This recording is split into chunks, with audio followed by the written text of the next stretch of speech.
This is Carl at National RV Detroit. I'm going to walk you through this 2016 Coachmen Clipper, model number 17FQ. This is a how-to video. I'm just going to show you some of the features and how they work. Okay, so here we are at the door side rear at the water heater. Okay, so this particular one works on gas. So this anode rod here, which is also a drain plug, it takes an 1 1/16 6-point socket to remove it. It screws right into here, of course. Always make sure you refill it, the water heater tank, before you turn it on. So when the spring comes around and you're de-winterizing it, getting ready for camping, make sure you refill the water heater before you turn it on, okay? The switch is inside. I'll show you that when we get in there. Okay. You have a manual awning. You get an awning rod. Basically, it's very simple. You can just check it online, or you see that lever right there. You're going to flip that to the down position. There's actually some writing, a picture on there. You flip it to the down position, then you're going to hook this loop with the awning rod, and you're just going to pull it out. When you roll it back up, you're going to flip it into the other position and make sure you got a hold of this tube, or I mean this loop with your awning rod, and just roll it back into position, to the closed position. Okay.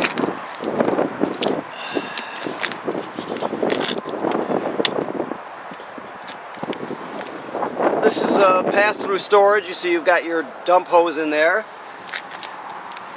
This is just in case you wanted to purchase a solar battery charger. It will, you can plug it in there. This one's made by Zamp. You just plug the panel into there and it charges your battery. It's just an option. You have a manual crank for the tongue. You have a 20-pound LP tank. This is an extra wheel that comes with it for you. Deep cycle marine battery. And there's your LP regulator there. Okay, so we walk around. We've got a 30 amp, 30-foot power cord, and we give you a reducer to reduce it down to a 20 amp, so you can plug it in at home. This is the city water hookup, the most common way to get water to the trailer. If you're camping someplace that does not have city water, if you're out in the boondocks somewhere, you can pre-fill your fresh water tank here, and then use the onboard pump to pump the water. So either way, the pumping will work. Water hookup. If you don't have it, you just take water with you. This is just the Thru here. Okay. These are service panels for your refrigerator. You don't really have to go in there unless you're servicing it. This should always be hanging out. That's a condensation line. And this right here is the vent for your range hood. So you have a range hood fan inside, and it vents to the outside. Okay. Okay, spare tire, and don't forget to inspect your roof on a regular basis, every 90 days or so. A couple times in the summer, go up there and make sure everything's in good shape, nothing's been damaged by the roofing material hasn't been damaged by low branches or road debris or that sort of thing. Make sure the caulking is good and tight, no separation where water could get in, that sort of thing, okay? Okay. Look at some lights here. Another switch that I haven't found yet. Oh, here we go. There we go. Okay. Alright, so when we first come in, this is your TV hookup here. Satellite or regular TV. You can you'd want to turn on the booster like that. So keep in mind that you want to turn that booster on. Your thermostat for your furnace is very simple. Just click it over to the right. When you shut it off, you're going to go all the way to the left with it till it clicks, and the flame will go out immediately. It'll take another minute or two to shut down, though. That's normal. Just purging itself. This is the reducer for your short cord. 30 amp on this side and 20 amp on this side. That way you can plug it in at home if you don't have a 30 amp hookup. There's your keys. This is your awning rod I told you about. And then this is a 3/4 inch crank to use on your stabilizers. Okay? Now, this is a GFCI plug here. All the plugs in the trailer are wired through this, even outside. So if you're using any plug and it pops, you're going to reset it here. Okay, this is your water panel here.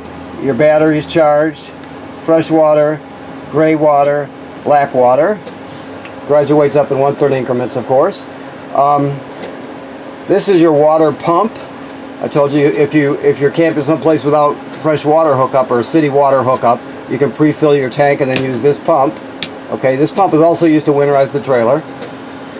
This is to light your gas water heater, like here. So there's the default light there. Keep in mind, always make sure there's water in it before you turn it on. Okay, you can drop your tabletop down onto those cleats there, and you can actually turn this into a bed if you need to. Microwave works like any other microwave. This is your range hood vent I told you about. It's got a light and a fan, and it vents to the outside. Your cooktop you have to light with a lighter, a grill lighter or a regular one. A grill lighter is better because it's got a longer neck on it. You're just going to turn it to light and light them like a grill. Okay. Your refrigerator is right here. Your freezer's right there. Your controls are here. This works on 110 AC, 12 volt AC, and gas. Wait a minute, let me make sure. This one works on 110 AC and LP gas. Okay. So right now it's on auto. Auto means electric. The reason I call it auto is because if you have a power outage at the campground, it'll automatically switch over light on gas. So that's where you're going to have it almost always. You can push this button and switch it to gas and run it down the road, for example, on gas. But if there's no 110 AC, it'll automatically switch over to gas anyway. Okay. All right.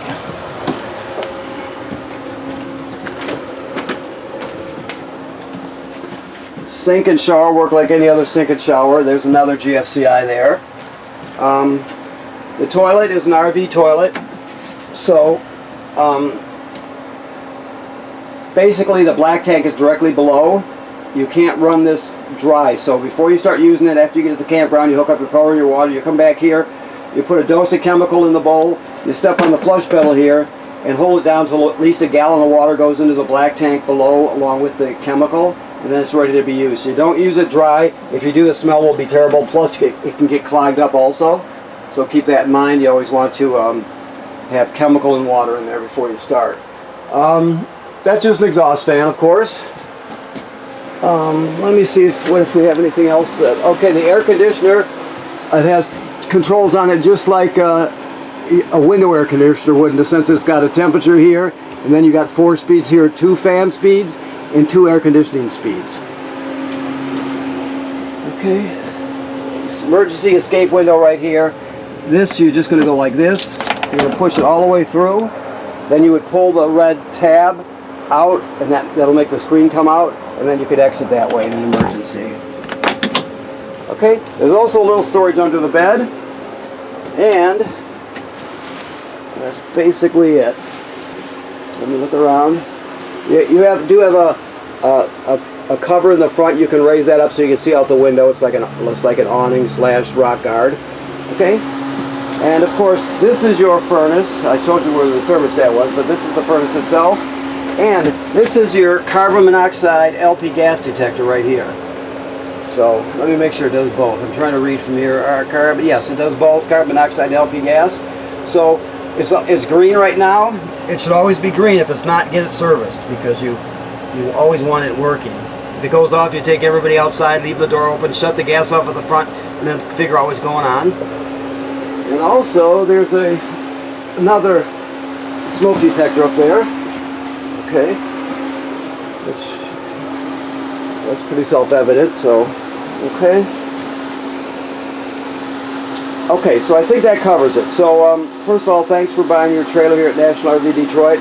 Second of all, remember to inspect the roof. Make sure there's no damage to it by low branches. Make sure that the sealant is good, no cracks or separation. And right now, this trailer is winterized. That means the water has been purged and replaced with antifreeze. The water heater itself is bypassed by the bypass valve in the back of it, and it's drained, so you're ready for the winter. Okay? Thank you.